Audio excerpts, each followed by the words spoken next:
Exceptional liberal arts education, preserving the wisdom of the past while preparing students for world-changing futures. Academically excellent, always faithful. Apply today at udallas.edu. Oktoberfest is back. Mark your calendars for Saturday, October the 16th from 10 a.m. till 8 p.m. at St. Joseph Catholic Church, located at 600 East Marvin in Waxahachie. Oktoberfest is an all-day fun-filled family event featuring live music, exceptional food, kids' games, car.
Two, three. Oh, did that go over? Wait. I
Welcome to Back to the Father, a show about the journey of life focused on our final end, which is God Himself, our loving Father. And now, here's your host, Dave Palmer. And good afternoon to you. Thank you so much for joining us on this edition of Back to the Father here on the Guadalupe Radio Network social media platforms. We are on YouTube and Facebook and Twitter. I guess our suspension of YouTube is over just in time for us to be back on. So thank you, YouTube technology friends, for allowing us to do this show today. We are very, very, very grateful. I'm Dave Palmer. And we have kind of a scaled-back crew today. A couple of us are not present, but a few of us are. The most important of us are, okay? Forget those high school guys that didn't make it today. But they had good reason. Dave Palmer's my name, Cecil Anderson, wearing a hat. Yeah. Got a little fuzzy stuff there on the top. What is that all about? It's supposed to be like that kind of bird cage, netting, but it's an old hat and it's kind of fallen apart. I've worn this one before. I got up way too early to drive a friend to the airport and completely left my hat on my desk. Oh, the old I drove a friend to the airport excuse, early. huh? Okay, oldest one in the book. All right, well, good to have you with you. You're going to be maybe having to talk a little bit more today because we don't have our dear friends Jonathan von Weber-Hansberg and Sam Kavana with us today for various reasons. School's starting up again. They're both homeschooled, and they just weren't able to be with us. And so we miss them. They hopefully will be back next Friday. And anyways, God bless you guys. Diane Xavier running the board, producing. I told Diane you might need to jump in a little bit more today because we don't have our young men with us. And so I'll how be you doing, glad Diane? to All right, offer my insights. This is an interesting topic. I started, first of all, if you're new to Back to the Father, this is just a show about the Summa Theologica by St. Thomas Aquinas. We take a particular topic that Thomas addresses in the Summa, and we talk about it. But that's the middle of the show. The first part of the show, I like to do the Away a Day. I've got a Facebook blog that's really kind of taken off. It has. This thing has taken on a life of its own. It's pretty fun. It is. It's very fun. And I feel like a failure. I have not brought any this week. You are a failure, I am sister, a when it failure. comes to that. Only when it comes to that. Okay. Okay. Otherwise, you're a wonderful person. But did you bring any pumpkin pictures or anything? They're doing pretty well. I don't know if I have the most recent picture. I could text my brother and tell him to send me a picture so I can All right, send before it. the end of the show, right? Okay, so Away a Day, for those of you who are not familiar, is a group Facebook page that I started. I also have a website called awayaday.org. And the whole concept is to connect the creatures that we experience in everyday life to the Creator. And I like to start this show by kind of telling you a few of them that I highlighted on the Facebook group page and also on my website during the past week. Cecil's a member of that page, so I don't think anything's going to surprise her too much. But those of you who are watching, it might be something that's kind of fun. If you'd like to jump over to Facebook after the show and join the group, a lot of people are posting their own stuff. But the whole idea is, I always used to get so frustrated. I go to some natural museum or the zoo or whatever, and there's all this cool stuff, and people would just be really appreciative of the beauty of creation, and whether it be animals or plants or flowers or the arboretum, but very rarely would you see any kind of connection to the Creator. And I liken it to going to an art museum, and there's all kinds of paintings on the wall, and they never tell you who painted them. And people would get very frustrated. Who painted? You naturally want to know who did this. It's so beautiful, but we don't demand the same thing of our museums. And of course, it'd be kind of redundant for them to say, "Oh yeah, this one God. was And God. this one's God too." Oh, I'm going to call it, this is our Lord. Yeah, this is God also. God Yeah, also. this one's God, but at least a sign at the zoo saying, don't forget Where to it all came thank from. God for all these amazing creatures. Because why do people go to the zoo? Because the animals are really cool. So Gift shops. for the gift shops. My family teases me about that. Every place we go to, I'm always like, because I love to bring things back for other people. So I'm like, where's the gift shop? Let me know. Yeah, you are a gift giver. I am a gift yeah, giver. you make It's my us love language. non-gift givers look bad. That's an interesting dynamic of people, and I think it's a neat quality to have. I just don't have it. Everyone's got different qualities. Okay, so the first part of the show, Away a Day. Second part's going to be teaching. Today, guess what? We're going to talk about superstition. And I want those of you who are watching out there, why are we talking about superstition today? Now, Sissel knows, Diane knows. Buddy already figured it out. Oh, did he? Okay. Well, I mean, probably from our description too, but. Yeah, that kind of gave it away a little bit. But okay, so yeah, today is Friday the 13th, and I was going to do a different topic, but I thought, you know what? Let's talk about superstition, because Friday the 13th only lands maybe once a year, Yeah, if it's not even that. often. It might even be. And there's so much superstition out there. I think we all fall into it to some degree. So we're going to talk about some of that here as well. And then at the end of the show, we do trivia. And I have got a doozy of a trivia question. It's actually something I found online that is kind of has to do with Thomas Aquinas, not directly, but I think you're going to enjoy it. And if you're at The day that the boys aren't here. Yeah, is the day but you then- decide to do this. But yeah, this one's going to be good. It's going to be good. right, I'm not going to give all you any hints about what it is, okay? Fantastic. So, all right, so we love to hear from you if you are watching and you want to participate, whether talking about superstition. And there's a lot of them that I think you ever walk down. Well, okay, I'm getting ahead of myself, but we're not going to talk about that right now. Let's do away day first, and then we'll talk about superstition. So here's the way a day works. You find an interesting creature during the course of your day, and if you pay attention to this, you see them everywhere. Did you see the cicada shells Yes. walking into the office? Yeah, there's a lot of them. We seem to be in a season where a lot more of them are coming to life, but also have you seen a lot of carcasses, like dead ones on the ground? I've been seeing a lot of dead ones on the like ground. dead. They just have fallen out of the tree or whatnot. They're just on the ground dead. And I don't know if there's I don't remember how long their actual life cycle once they're above ground and that Yeah, is, but I've yeah. seen a lot of dead ones. I think about a year, maybe. I think a lot of insects or creatures like that live like one season, and then they plant their eggs for the next season.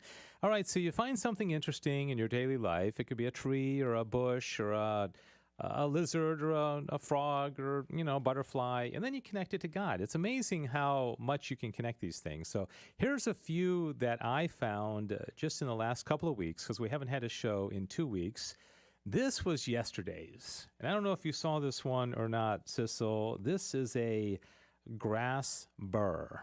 Okay, so I'm out at the park with my son. Did you not see this one? I don't know if I saw this one. Yeah. Ow. Okay, yeah, exactly. Okay, so Diane, Sissel, have you guys ever run through a field or a grass or something, and all of a sudden your shoes get filled up with these burrs and your socks, and certainly that's happened to you, hasn't it? I mean, it happened. Yeah. It's happened to me all the time. 100%. So Patrick and I are out in the field by our house, and we're trying to just play baseball. And all these burrs get all over us. And I get to thinking, because I'm thinking away a day, I was like, okay, if all things are good, and that's one of the teachings of St. Thomas Aquinas in the Summa, if anything has being, it's good. Okay, being and goodness are almost like synonymous, right? So I thought, what is good about a burr? I mean, they're just annoying. They get on your socks and they hurt, and you take them off, and then they stick to the hand that is taking them off, and I drag him in the house. My wife gets very mad at me because our house right now is covered with burrs. Oh, dear. So what's good about this burr plant? Take a wild guess if you didn't read my post already. I didn't read your post, so And anybody guess at home, okay? You guys let me think watching about this, What was something let me know good? what you think. What is good about a burr plant? Because if it exists, Does it kill if it cockroaches? has been, no. It's, and you tell hopes. me, I can't quite seem to figure out how to get the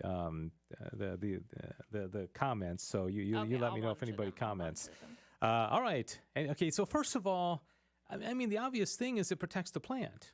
Right? I mean, because we can't just think of ourselves. I mean, the plant is protected by this, and nothing's going to go and eat it. Can you imagine a cow? Yeah, Buddy just said it protects the plant. That was his guess. Yeah. The other one that you may not think about is that when we walk by a burr plant and it sticks to our sock, and then we, walk 50 feet, and then we take it off our sock and we throw it off, we just pollinated. So we made more of them, is what you're saying. Right. I mean, because Yeah. most plants use birds and bees and butterflies and wasps for their, the whole, pollination, right? Something has to move it, because plants don't move. Something has to move it, and that we actually are the pollinators for the burr plant, okay? So that's part of it, is that we move it. I found that to be pretty interesting, okay? So what does the plant do, though, that we need, that it needs to be protected and keep? Well, okay, good question. I mean, one of the things I mentioned in my post is I was like, it kind of shows us it's not always just about us. Okay, so does it help us? I would say that. I'm sure there's something possible. Yeah, I mean, if you. I would say, like, if you were in like warfare, you'd want to plant a whole bunch of these around and kind of, it's almost like a So you could hear the yells of the soldiers as they try to attack you when they stepped on one. Like, it's like a minefield, right? But so I don't know if they help us specifically, but they do teach us something. I think they teach us about boundaries, in that we aren't always supposed to go everywhere. Like some places, God, which leads perfectly into my next one, which is the holly bush around my house. Oh, those. Okay, because every couple months I go and I wash the windows of our house, and it hurts like the dickens because these really prickly leaves are like going into me, and I think like, God, why don't you just make all these these bushes like with smooth leaves that are comfortable? And then I get to thinking that, well, first of all, this is protecting our house, because if we had some peeping Tom that wanted to look into our house or, God forbid, sneak into our house, they got to go through these prickly, bushes. And so one site I saw referred to them as biological razor wire. So, I mean, it actually serve a purpose, okay? And I was talking to my wife yesterday, and she's like, of course. Yeah, that's why people put them around their house. It I never had thought about that before. It protects their houses. Yeah. So makes sense, doesn't it? Makes sense. Yeah. And they're not any less pretty. They're still gorgeous, but they hurt. You want to land. Leaves. You wouldn't want to land in one of those. No, you would not. Oh my gosh, I have run into them too many times. All right, so moving along, and let us know if you can think of anything, or you want to. No, look at this. I found this little creature. Yes. I think that is one of the most beautiful ladybugs I've ever seen in my life. It's just shiny and it's glossy and it's just got these big eyes. And this was my front yard last Sunday. I found this one outside. I did a little research on them. What is good about ladybugs other than they're absolutely beautiful? Can anybody, does Buddy or anybody out there want to take a? What's the cool thing? Maybe other insects eat it. That was for the plant. What the possible? Oh, okay. The burr. Oh, I got you. Okay, I don't think anybody eats the burrs. Well, I think other insects eating it. Oh, I don't know what insects. Insects are weird. They could do it. I don't know. There's probably something that eats about everything. Yeah. By the way, you know what really likes to eat cicadas? What? Like copperheads. Copperheads love cicadas. That would be an interesting battle to see, I feel like. And the other day, I was looking at our bushes in front of our house, because I look at bushes all the time these days, and I see a cicada. But I was like, is that one of the shells, or is that an actual one? It was an actual cicada. So I get up close, and it goes flying away, and it makes that noise. And they're loud. Yeah, it scared me you. to death. I was actually walking into the office this morning, and one fell out of a tree. Yeah. And then it flew off, but they're not quiet things. Yeah. Now, here's the thing about ladybugs, okay? They got their name Ladybug because they were named after the Blessed Virgin Mary. Because in the medieval age, there were some, I think, European, I'm not sure what country, some farmers that were dealing with a lot of pests in their fields and their crops.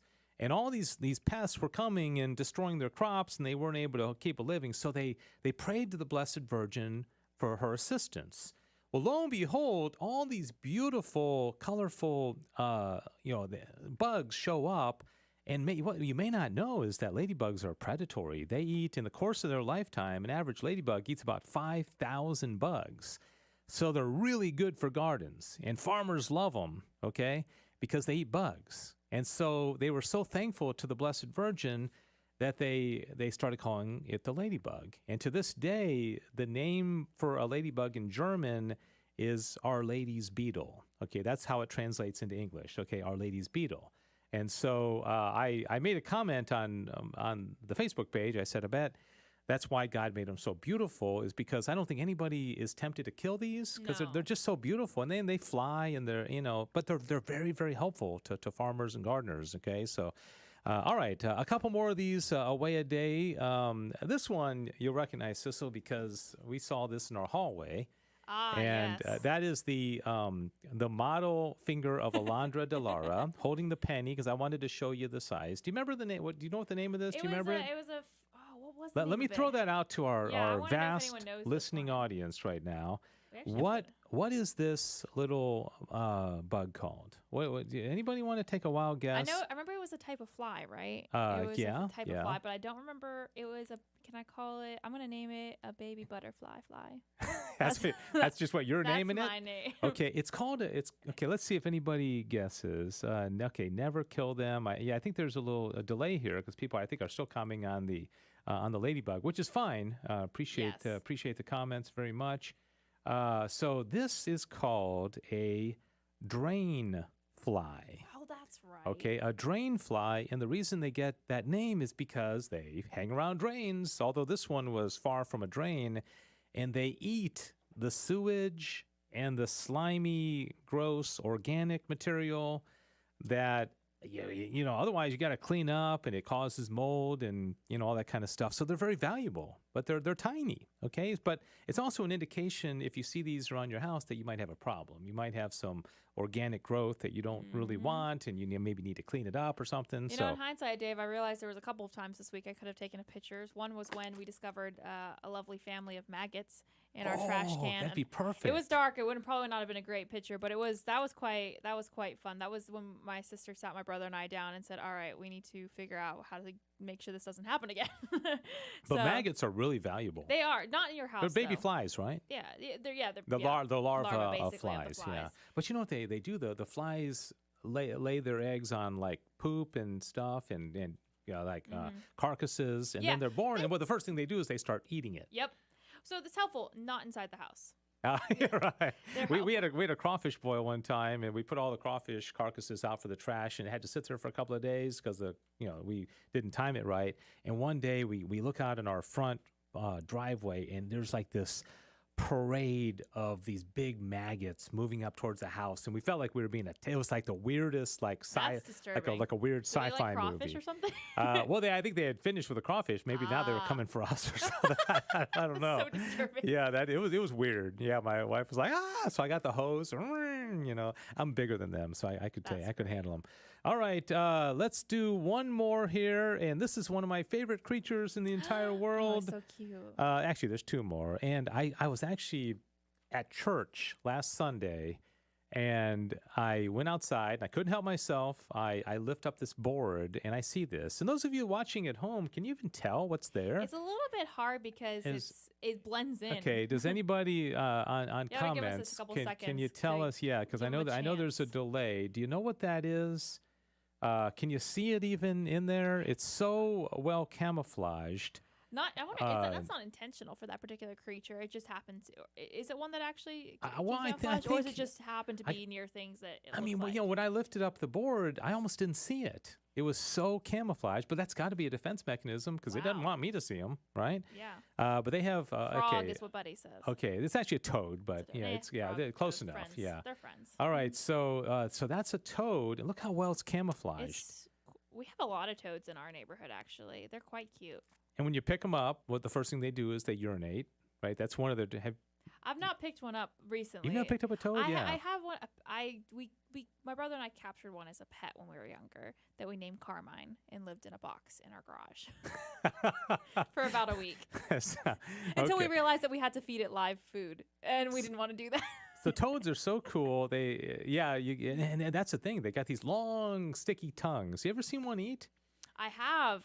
We used to do this, and we used to fish for toads. But we would take a fishing pole when I was a kid. We didn't use hooks. We would just the line. We would tie a June bug to the end of it, right? Okay. And then we would cast it out. And so there's no hook. It's not going to hurt them. And then we put it in front of a toad out in front of our house. And the toad, they got these long tongues, and it was, and of course you're not reeling them in. No, the toad didn't get hurt. I love toads. They're one of my favorite creatures. They also have a little poisonous sac behind their eyes. Right. And so if anything eats it and the sac bursts, they're going to get poisoned. And so pretty cool. They also eat a lot of bugs. Farmers love toads in their gardens because they eat all the bugs.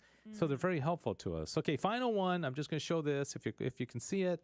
It's a little spider in my front garden. My wife has made a beautiful garden in our front garden. And tell me that isn't a little face with, it looks like a little face. With eyes and a nose and a forehead. I looked at that and I was like, okay, God, you have got a sense that of... it kind of, okay, I hope it's not offensive to the spider, but I kind of feel like it looks like the painting The Scream.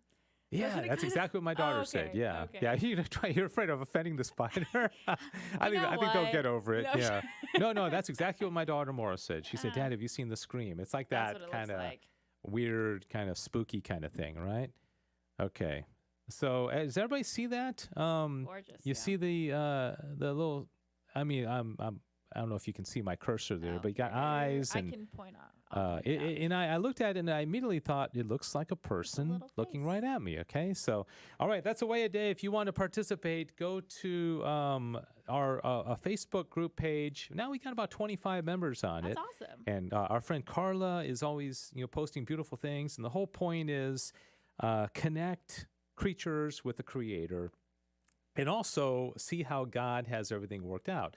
And what it also helps me to do is that in the bigger picture, when all the problems we have and all the weird stuff that's going on in our culture right now, it helps you realize God's got this under control, and there's really no like it says in Scripture, the flowers don't worry about where they're animals don't worry about what's going to happen a week from now. They kind of know in a sense that God's got all under control. All right, let us talk about superstition. If you want to call in, 877-757-9424. We're 20 minutes into the hour, perfectly timed, because we're going to have a third of the show now about superstition. So play along at home. I'm going to quiz Sissel here, and Diane, you can jump in as well. Okay. Today's Friday the 13th. That's why we're talking about superstition. It is a sin, according to St. Thomas Aquinas. We'll get to that in just a moment. What are some of the things that people superstitiously think bring bad luck? Okay. So do you want to? You can see it. You're ready, aren't you? I'm ready. Breaking a mirror. Okay. Yeah. Breaking a mirror. Walking under a ladder. Yeah. Seeing a black cat. Yeah. Okay. What else are there? There's a lot of really random ones. Anybody not holding your breath as you go past the cemetery. I don't know if you've ever heard that one. Oh no. If you breathe as that's a new one. That's a kind of a obscure one. Actually, Hysteric Buddy commented that there's an old superstition that toads give you warts. Yeah. That's kind of more of like a what was the old wives' tale or something? Yes, something that people believe. Yeah, you're right. That ties into what we were just talking about with the toads. Yes. Yes. Okay. Another one. Okay. Anybody want to guess? Yes, please guess. Do not spill salt. That's what Buddy says. Yeah. Do not spill salt. Yeah. Okay. There's actually a good luck one have to do with salt as well. I'll tell you about it in a second. Too, yeah. Okay. You mentioned Friday the 13th. Did you just assume? I assumed that was assumed. Do you know that most hotels don't have a 13th floor? I didn't know that was actually a thing until you mentioned it. It's true. I can't believe that. That seems like a building nightmare. And I would probably be that person going to a hotel going, where on earth is the 13th floor? I'm going crazy. Yeah. Isn't that weird? That is weird. They obviously, it's a business decision because they think enough people are not going to want to stay in the 13th floor that it's not going to make sense for them. But yeah, if you go to a hotel and it's got 20 floors, it actually most likely has 19 because there's not going to be a 13th floor. That's crazy. All right, other things that they say, and we are not subscribing to these things. We're just telling you what people say. Opening an umbrella inside. Oh yeah, I've heard you ever heard that one? Mm-hmm. Stepping on a crack. Oh yes, you'll break your mother's back. Yeah. Do you ever subconsciously, if you're walking down the street, I sometimes not superstitiously, but just as like a game to pass the time, I try not to step on the crack. I try not to step on the cracks, or I try to purposely jump from one crack to another. I like to take all the luck in my. Yeah. Is this Buddy the ED? No, that's somebody else. Okay, we don't know who that is. Oh, toss your salt behind your back. It's good luck. Yeah, exactly. Okay, so what are the other good luck things? Isn't it like rubbing a bald head? Isn't that or is it a red head? Who is it? What is it? Just rubbing some kind of head? Have you not heard that one? No. Yeah, that's definitely a thing. It's like a kid's head, like a. Oh, really? Rubbing their head. Well, like the Buddhists think if you rub Buddha's tummy, you get that good one's always luck, disturbing to me, but yes. Yeah. I don't want to rub any. I don't want to rub man's belly or head. Okay, so let's see. Anything else? Okay, we got tossing salt over your shoulder. Knock on wood. Okay, knocking on wood. They say knocking on wood twice, I guess, is good. Like that, you got to be actually that superstitious that you got to do it the right number of times, right? Yeah. How about you ever heard of rabbit's foot? Yes, rabbit's foot. Yeah, I remember when I was a kid, we went to a little neighborhood fair, FAIR, and they were selling rabbit's foot. Sometimes people put on keychains, a rabbit foot keychain for good luck. That's a little weird, isn't it? Have you ever stop and think about that? Yeah. And so we'll be talking during the course of this about, what's the difference between that and wearing a miraculous medal or wearing a scapular, or wearing a cross around your neck or something like that. Is that superstitious? What, finding a horseshoe? Finding a horseshoe. You ever heard that one? Oh, yeah. The horseshoes are lucky. Yeah, right. Horseshoes are lucky. Itchy palm. That one. Just having an itchy palm? Yeah, I guess, that's... So it's lucky if a mosquito bites me on my palm? And it's itchy? And then it's itchy. Then, yeah. I don't know. I don't like mosquito bites. Wearing certain clothing. Okay, I remember when I was watching the Olympics. Paul and I were watching this long distance race, and they had this one guy that had this like sleeve something on his arm, and they said, like they go to a competition, they do really well, and then they realize what they wore, or you see that like especially with the women runners. I'm not saying it's superstitious, but they seem to have a certain color hair, or they got something on that they're wearing, or certain necklaces, or a necklace. I believe a lot of times they think that that's giving them good luck. Okay, and again, I can't speak for them individually, but I think that's just often the case. All right, somebody said elephants lifting their trunks apparently are good luck. For the elephant or for us? That's a great question. Buddy mentioned that it's not good luck for the rabbit carrying a rabbit. And apparently itchy palms are a sign of money coming to you. Well, in that case, I've owed a lot of money. Yeah. All right. There's the St. Anthony prayer. I do that all the time. Is that superstitious? I was going to ask, because I feel like the only thing that I feel like could be superstitious is I always go to confession before I get on a flight. It's not really superstitious, but it's a routine I always do. That's just smart. That's just smart. I'm like, you know what? I'm not going to have time, most likely, if a plane comes flying out of the sky to give my last confession. To think about it, yeah. Is there a priest on the plane? Yeah, I'm like, anytime I see there is a priest on the plane, it's the best thing ever. I'm like, can I sit next to the priest? But I don't think that, I don't know that's just smart. That actually comes from actually believing what the church teaches about sanctifying grace, not dying in a state of mortal sin, or just wanting to be trying to clear my Are you trying to do possible. Indulgences and get yourself all ready?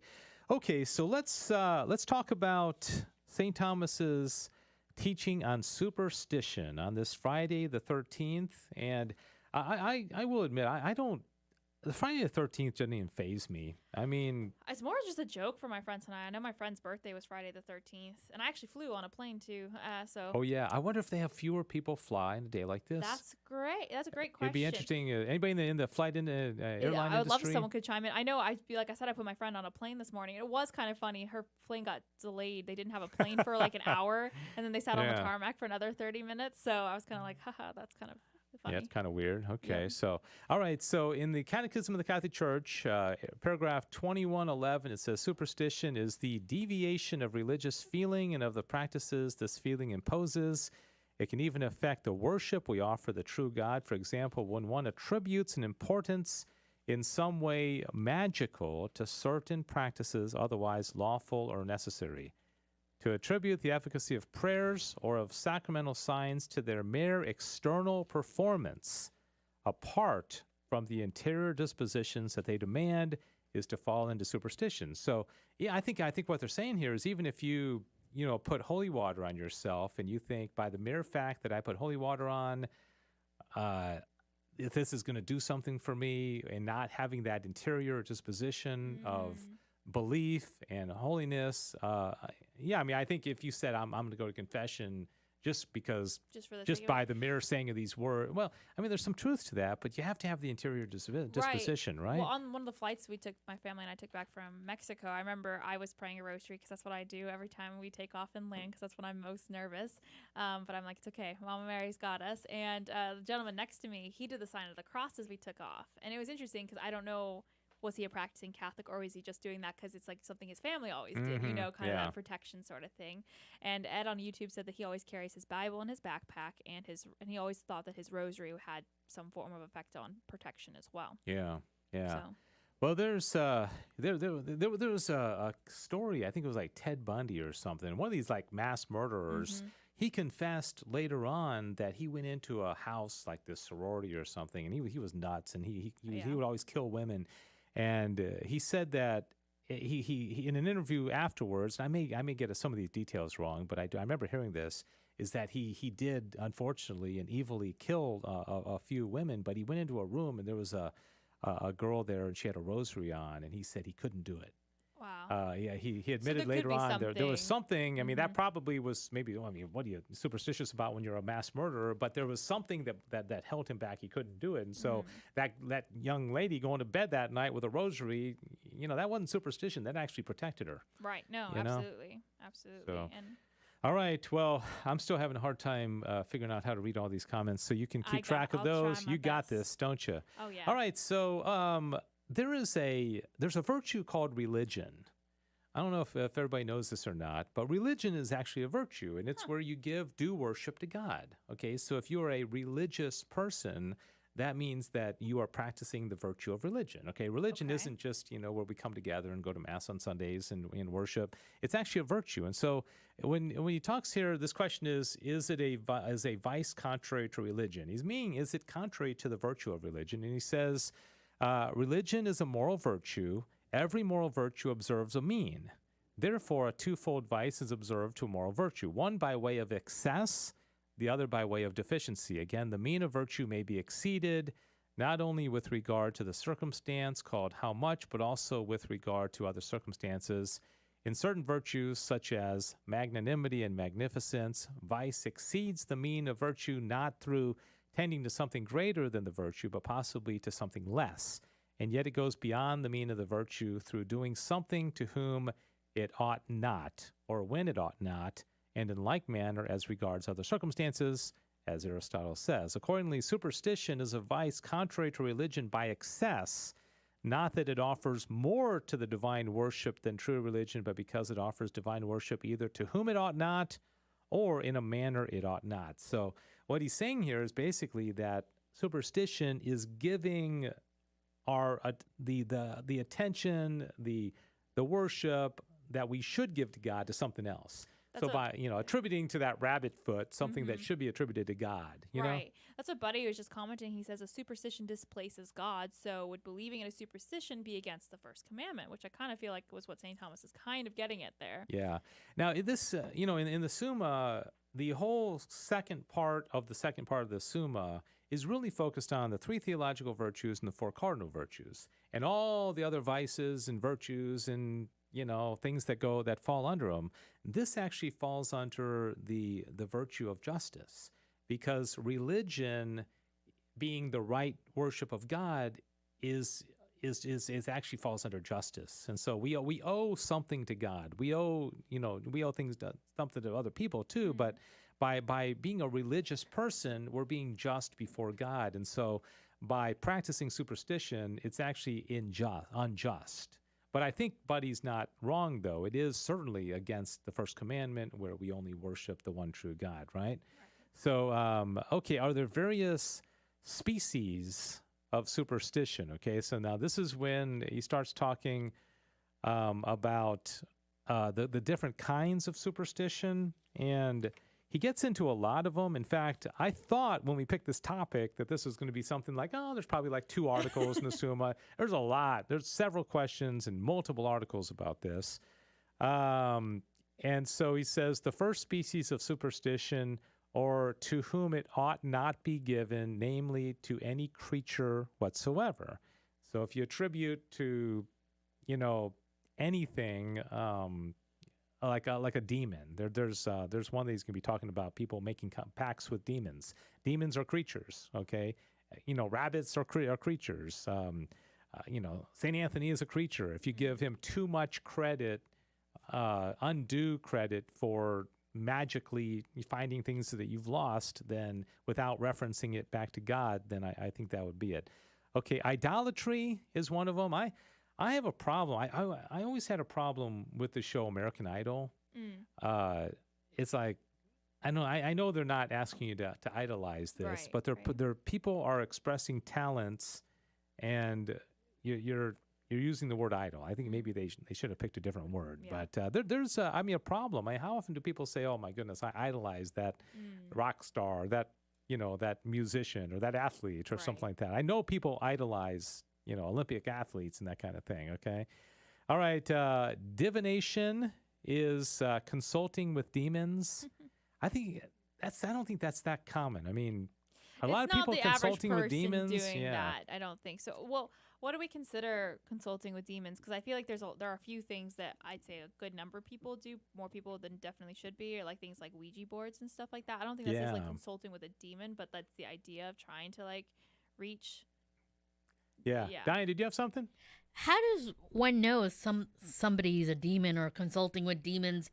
I mean, how would you even, like a regular human being or mortal, know that? Yeah. Well, I think in an extreme case, there are devil worshippers. There are people that go to black masses. I mean, that's clearly, and that's you are consulting with demons. I mean, you're doing something demonic, right?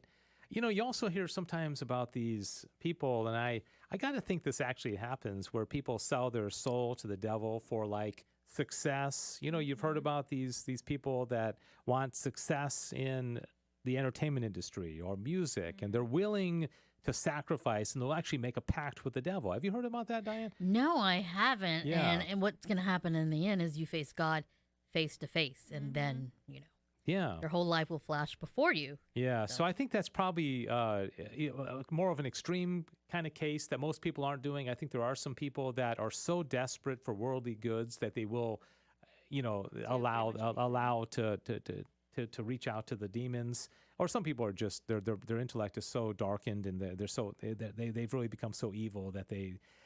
How can you not look at things going on in the culture today and not say that there's a demonic influence? Whether the confusion and the abortion and there's certainly something going on pretty crazy. The third one he talks about is observances, and this is like Lucky Charms, not the cereal, but always talk to me Lucky Charms. Amulets, things that people say. There's like things like dream catchers and stuff like that are a little bit weird too. Are those considered? Yeah, I'm not. I think there's so much crossover in our culture today, and a lot of it's become so mainstream too. There's all sorts of there's like the gems you can wear that they draw good energy or whatnot, and I'm like, well, what are we drawing good energy from? Like that's weird. I know. You got to ask that question. I mean, if it looks innocent, and Buddy was just saying the magic 8-ball looks innocent also, but you don't know. Yeah, right. Yeah. I mean, or the Ouija board. Yeah, the Ouija board. Yeah, the Ouija board. I mean, I heard they even sell those at like some mainstream stores. Oh, you can just walk into Spencer's, like a Target or something. You can buy a Ouija board. It's because nowadays it's considered like a slumber party game. Yeah. Which is terrifying. And I will say, when I was a kid one time, I did I didn't initiate it, but I was present at like a seance. And those are like, that's like conjuring up the dead. Yeah, no kidding. And so there's a natural curiosity, and curiosity is a sin. But we have a curiosity with weird stuff, evil stuff, demons, and so. How is curiosity a sin? Well, okay, good question, because Thomas actually mentions this in the Summa. Is that let's say there's like a grotesque murder that happens, or like let's say like years ago the O.J. Simpson case with Nicole Simpson, right? I mean, how much do we need to know about that?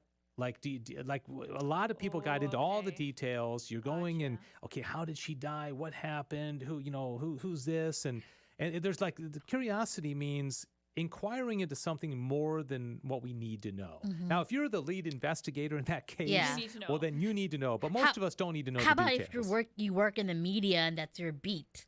Well, then that's an exception, yeah. I mean, there's always exceptions in circumstances whereby it's like, so some people, I guess, like if you're investigating prostitution or pornography, or like some people have to go into those dark places in order, because it's part of their job, right? Yeah, like researchers. The bus people are going into, topless bars because there's some crime going on there. Right. Well, but that's not but there's always, you have to always understand the circumstances.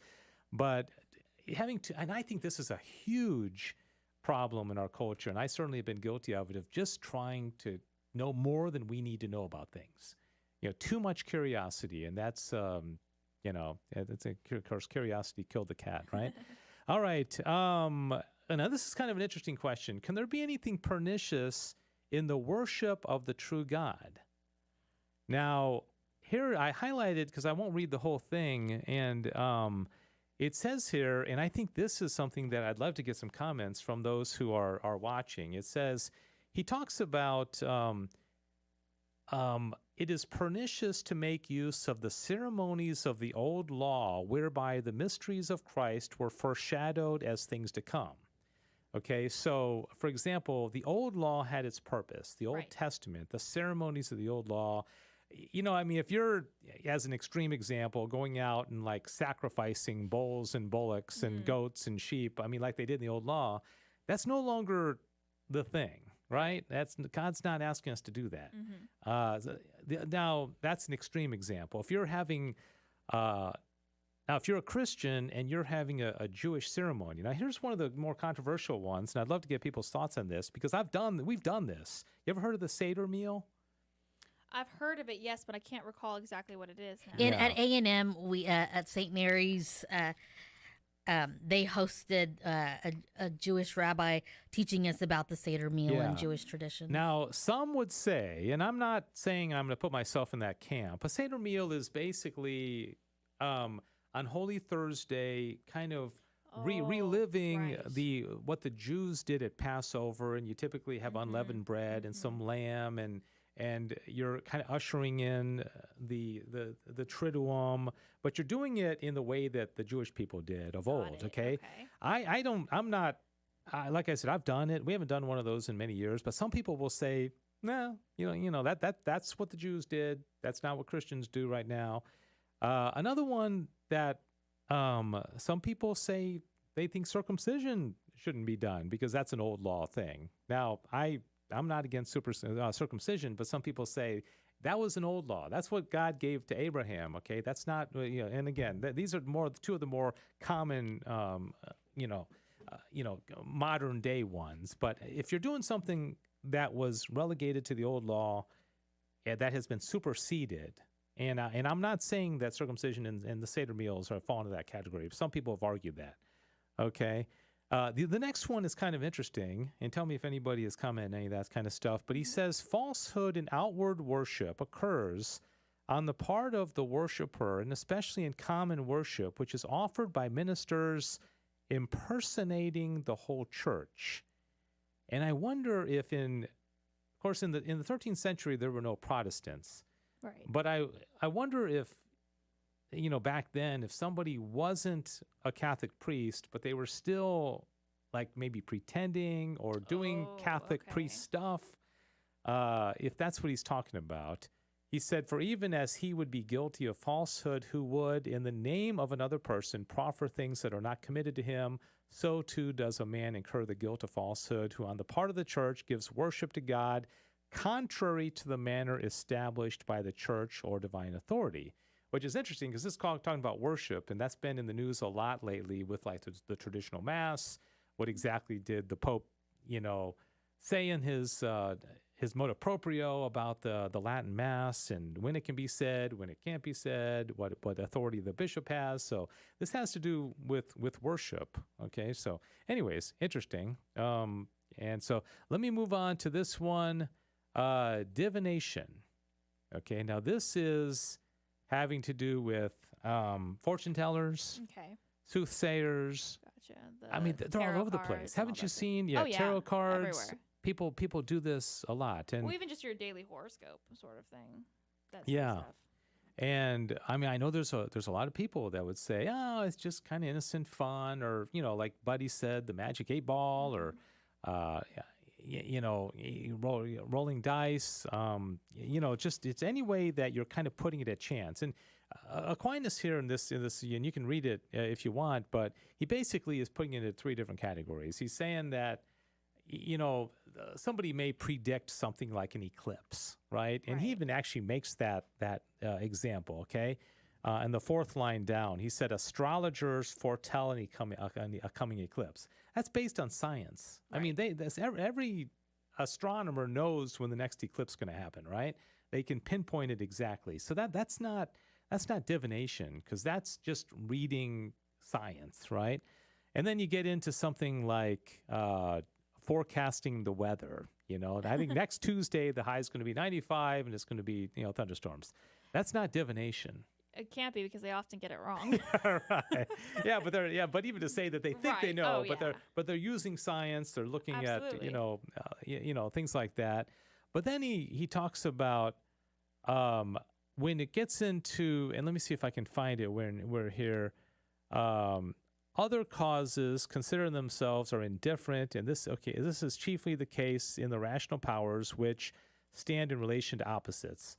Such like effects as also those which ensue from natural causes by chance in the minority of instances cannot be foreknown from a consideration of their causes. Okay, so the things that cannot naturally be foreknown, like the weather, like eclipses, when somebody starts getting into that, like I'm going to tell you what how many kids you're going to have, okay, or I'm going to tell Diane that a month from now she's going to win the lottery, or that she's going to meet the man of her dreams, okay?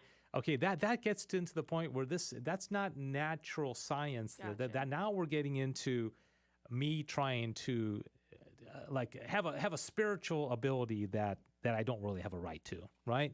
And then that's where it becomes divination, and that's a type of superstition. All right, does that make sense? Yep.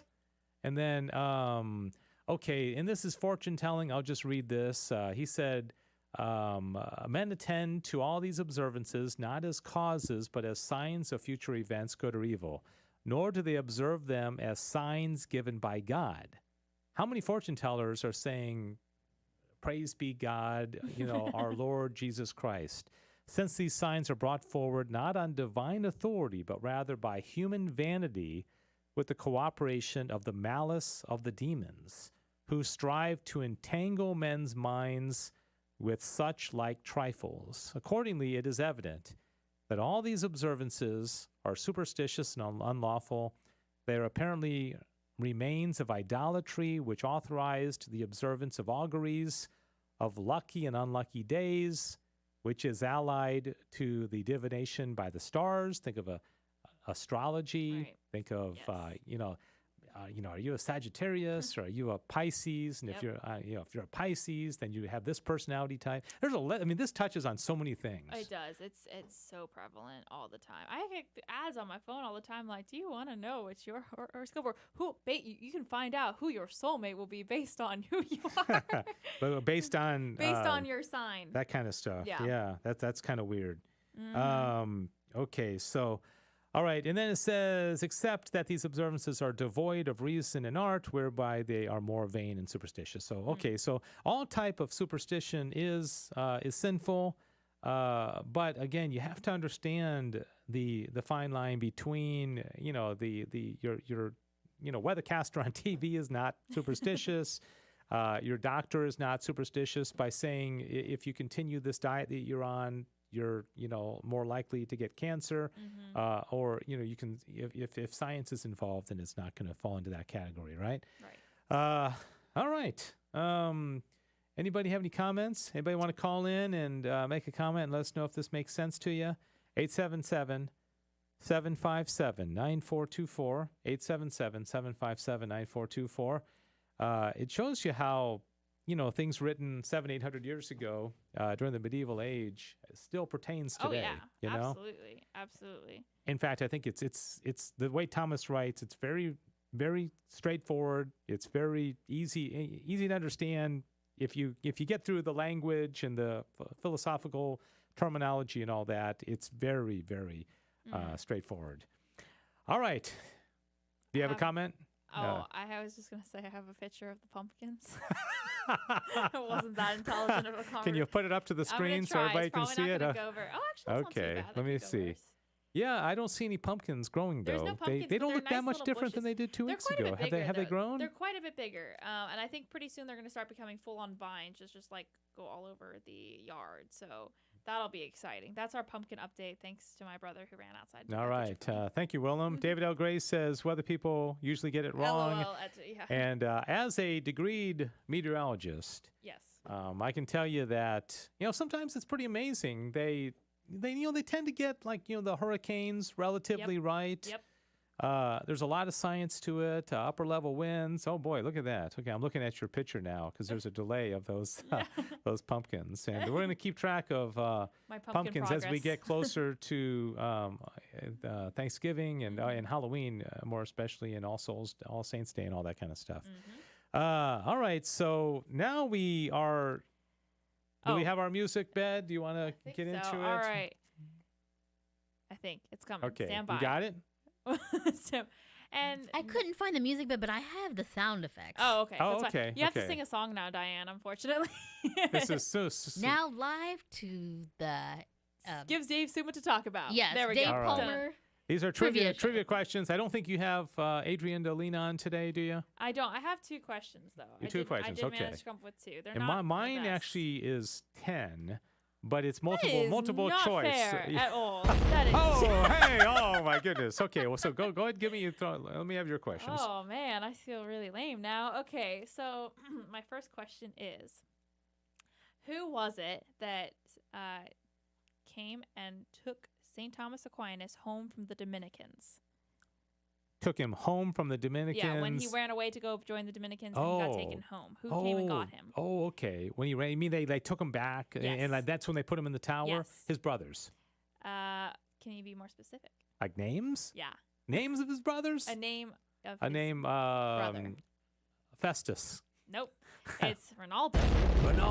Ronaldo and soldiers also came. It only mentioned one brother. I don't know if other brothers were involved. He had a lot of brothers. He had a lot of brothers, but that so was do the I one get that brother. right? I got it right. I said his brothers. Come on. Brothers. You didn't get the It name, was brothers. though. Brought him back. Yeah. Okay. You're the St. Thomas Aquinas expert. Delayed applause. That's okay. I'll take All it. right. Thank you. I genuinely could not remember if we've done this one question or not, but we'll see. All right. When was St. Thomas Aquinas ordained? And so I would love it if you could get at least the month and the year. Okay. The date would be amazing too. And by which pope? Okay. I think Jonathan probably did do that one. Probably. Okay. So he's born approximately in 1225. Uh-huh. And I remember I missed this one because I put him in his 20s. I put him later in life. So he probably was about 20. So I'm going to say 12 or 45. And we'll go with September. 12. Wait.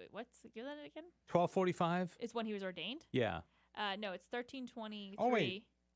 What are you Wait, no, thinking? 13. Ordained? Yeah, it's not ordained. No, oh, you're not talking about ordained. canonized. Canonized. I don't know why. I was good. No, that's wrong. I mistyped that myself. In my head, I was saying canonized, okay. and my mouth was saying Okay, because you said by what pope, and We've I was already like, done I that don't question. We've already done that question. So, sorry. Canonized. Yeah, okay. Well, you now know which year it is. Canonized, yeah. I was going to say he got ordained like 100 years after he died. Okay, so... It's been a long Friday. It's interesting because, now what was the year? Because you already said it. 13 what? It's 1323. Okay, so that was 100 years after he was born. Yep. And, I think that's the way it should have been. Even as great of a saint as Aquinas, nowadays they're canonizing. Mm-hmm. I mean, we've already got John Paul II canonized Mother Teresa. Mm-hmm. And not that they're not holy people. I just think, let's, I think it's because of our impatience. The church is like, canonize these people quickly. We can't wait, So, all right. Pope is, let's see, I'm going to say, I don't know, John the 12th. I don't know. You are right. Pope John the 12th. Are you serious? Yes. I totally guessed that. You did. Are you serious? Yeah, no, that's right. No, you're wrong. Oh my gosh. I'm having a date. 22nd. You were really close, though. I can't read Roman numerals, apparently. I looked at it wrong, and I was like, yes. I just ignored an X there. My bad. I'm totally confused. I don't know if I'm supposed to walk away from feeling good about myself or bad. It's okay. I feel bad for both of us, so you're good. Okay, so All right. I don't think this is going to go well for me answering any questions I think right Sissel now. just needs to have one of those explosion sounds just for kind of botching all of that. But that's just my suggestion. But hey, that's okay. That's okay. Nobody's perfect. I am. All right. So let me do ours. Let's see. This has to do with doctors of the church. Okay, so every one of these is going to have to do with the doctor of the church. If you want to play along at home, we welcome you to do so. So the first one is, this romance-loving teenager turned her life around and reformed the Carmelite order. Who is she? This romance-loving teenager turned her life around and reformed the Carmelite order. St. Clare of Assisi, Edith Stein, Gertrude the Great, or Teresa of Avila. Oh my gosh. Well, Clare of Assisi was not a Carmelite. She was not a Carmelite, Yeah, so that was easy. That's easy. Elimination. It's got to be Teresa of Avila, don't you think? Oh, you're answering with me? Well, actually, we got to guess, and then we find out the end if we're right or not. So yeah, I'm guessing Teresa of Avila was my guess too. So is that what we're going to go with? Okay, Teresa of Avila. Okay. This famous author of Introduction to the Devout Life and founder of the Visitation Order had a dream of converting the 60,000 Swedish Calvinists back to the Catholic faith. Can I say it before you even give the answers to St. Francis de Sales? All right, very good. Doctor of the Church, very good. We're just assuming we're right. We assume we're right. I think you are. Okay, number 3. And I'm sorry if you're listening at home. There's a delay. Down. All right, this intelligent pagan was converted through the prayers of his saintly mother and the sermons of St. Ambrose. He is also the founder of a famous religious order. Who is he? Oh, you know this. I know this one. I missed the first part. Can you repeat that? He's an intelligent pagan. He was converted through the prayers of his saintly mother. Oh. Yeah. Yeah, you know. Yeah, okay. Do you want to guess? Oh, can you give me the options now? Now I'm going to second guess Francis of Assisi, Gabriel of Our Lady of Sorrows, St. Augustine of Hippo, or St. Ignatius of Loyola. This one's easy. Yeah, it's St. Monica's son. Yeah. Okay. St. St. Augustine. Yeah, St. Augustine. Okay. Yeah. I was sitting there going like, I know it's St. Augustine. Yeah, but... and they named. Diane's assuming we're right. I think we're right on that one. Okay. Yeah. They also named grass in a city after him as well. Mm-hmm. This mystical Dominican was the 25th child of a wool dyer. She is famous for persuading Pope Gregory the 11th to move back to Rome. Who is she? Oh, I know. Okay. Wait, no, I don't know. Maybe I don't know. Wait, read Faustina, Margaret of Castello, Catherine of Siena, or Rose of Lima? St. Catherine of Siena. Catherine of Siena. All right, very good. I think we can get an applause there. Yes. All right, the seraphic doctor was cured by a childhood illness by a prayer to St. Francis of Assisi. He also wrote the life of St. Francis and became a Franciscan himself. Oh. Okay, this one I definitely know. Oh, I'm glad you know. Gerard Magella, Hilary of Poitiers, Bede the Venerable, or St. Bonaventure? It's definitely St. Bonaventure. Okay, he was the doctor. Okay, I didn't know that. Yeah, he was called the seraphic doctor. Thomas was the angelic doctor. Bonaventure. Didn't they know each other? Oh, they went to school. They went to school together. Yeah, that's right. Okay. I guess I just assumed he was Dominican then for some reason in my head. No, That's really bad. Franciscan. Yeah, that's really bad. I need to read more about St. Bonaventure. All right, this famous author of The Ascent of Mount Carmel and The Dark Night of the Soul helped St. Teresa of Avila reform the austerity of the Carmelite order. Who is he? Okay, I know this one. Let me hear him. St. Simon Stock, St. Isidore of Seville, St. Dominic of Silos, or St. John of the Cross? I don't know if I know that one. You want me to say it? Yeah.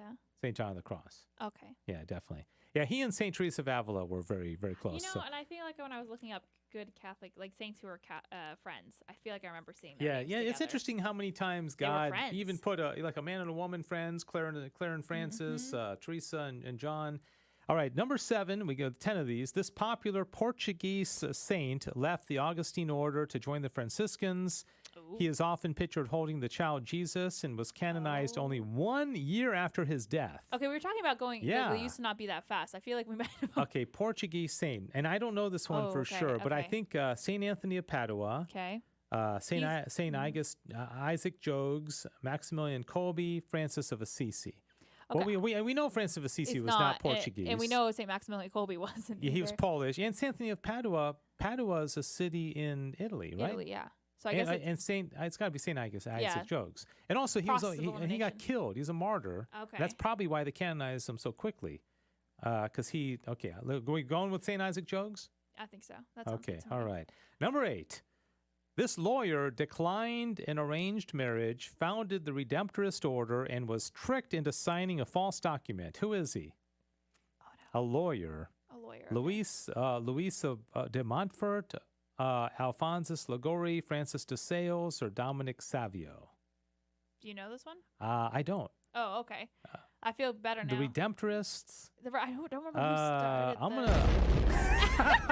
She's just Diane, man. She's just roasting us over there. Yeah. I Let's think next see. time we should go with Diane. I want to see if anyone else. We're gonna find commented. out how many of these we got. Can I guess? Yeah, go for it. Founded the Redemptorist order. Can you read the names one more time? Louis de Montfort. St. Louis de Montfort. Yeah, He did the okay. I don't think it's him. I don't think because it is he's known for the Marian devotion. Right. Alphonsus Liguori. That's. Francis de Sales. I don't think it wasn't Francis de him. Sales. And St. Dominic Savio. He was very young. So let's go St. Alphonsus. Yeah, I agree. Okay. Hold off on the sound effect on that one. We're not sure, Diane. All right. This Dominican, known for his Summa Theologica, No idea. was persecuted by his family, made fun of by his fellow students, and attacked by heretics. But he was rewarded with visions of God. St. Francis of Assisi. I have no idea. Do you want to at least see what they state? They're trying to trick us? Let's see who they say. Thomas Aquinas. Yeah, right. Yeah, no way. St. Dominic de Guzman, founder of the Dominicans. Actually, that would be pretty reasonable to guess. St. Vincent Ferrar and St. Bernard of Clairvaux, who founded the Cistercians. Yeah. Okay. St. Bernard of Clairvaux. Yeah. Are you serious? No, it's No. just Taking a guess. it's St. Thomas Aquinas. Thomas Aquinas. Okay, so now number 10. This, quote, greatest saint of modern times is often admired as the little flower and for her little way. She is followed by people everywhere. Although she died when she was only 24, she achieved great holiness. Who is she? Diane, you know who this is, right? Okay. The little flower, St. Therese. Teresa of Avila, St. Francis Xavier Cabrini, St. Teresa of Lisieux, or St. Joan of Arc. St. Therese of Lisieux. Yeah, Therese of Lisieux. Okay, now we get to, somebody guess, how many of these 10 do you think we got right? I pray we got 10 out of 10, but I probably more realistically 9 out of 10. I think we may, let's see. We're going to find out. Okay, here we go. Submit our answers. Nerve-wracking. We got one right. We got that one right. 2, 3, 4, 5, 6. Oh, we missed one. No, what did we miss? Oh, wait, hold on. Let me check them all. The one we missed was the popular Portuguese saint who left the Augustine order to join the Franciscans. Who was Now, it? Portuguese. The answer was St. Anthony of Padua. Was it actually? So I- that was my original gut reaction when I forgot about the Portuguese part, because he is pictured with the child Jesus a lot. Yeah. But and I yet- didn't think. I thought Padua was in I Italy, think but maybe, I don't who know. knows? Why do? Okay, St. Anthony of Well, Padua. All right, that's going right. to do it. We got 9 out of 10. That's still an A. Our friend Ed on I think I guessed Padua. He guessed Padua. He was smarter than us. Okay, he would have gotten 10. Yep. Maybe and by the way, if you're watching this and you're local or you can fly in, we want to start having guest people. yeah. We're going to call it the hot seat, okay? Because you get thrown into on the air in studio with us, and so if you would like to ever join us on the air, you can email me directly, davepalmer@grnonline.com. You know, somebody like Buddy, I don't know if he's local. That'd be kind of fun. You know, if Adrian was in town sometime, he could do it. Or if somebody wants to join us in studio for the show, we'd love to have you join us, okay? And don't forget to join our email list. I'm going to post the link to join it so you can stay up to date and get a preview of what we'll be talking about the morning of. So make sure you join that. Yeah. Well, it's a fun one. It So was. thanks, Diane Xavier, for on the board and contributing to the show. Thanks, everybody, for watching. And tell your friends about the show. We can build up the audience and the mailing list, okay? Have a great weekend. God bless you. Have a great Assumption on Sunday as well. Bye-bye.